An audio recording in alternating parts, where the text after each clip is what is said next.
Tak nie je tam nič, čo by ma upútalo, čiže nejakú animáciu by som tam pridala.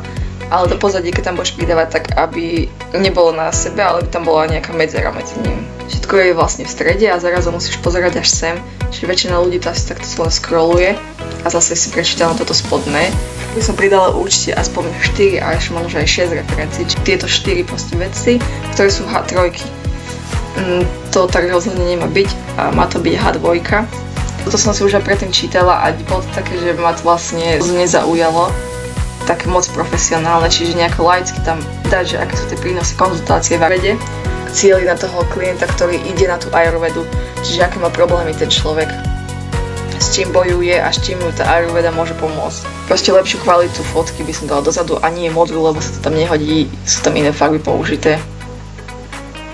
Že čo upúta, čo vtiahne do toho deja, že áno, idem na tú jogu. Proste tak nejako to tomu človeku dať najavo, že ako má si objednať tú svoju službu, aby nebol z toho v chaose zmetený a nakoniec zavrel stránku a išiel preč.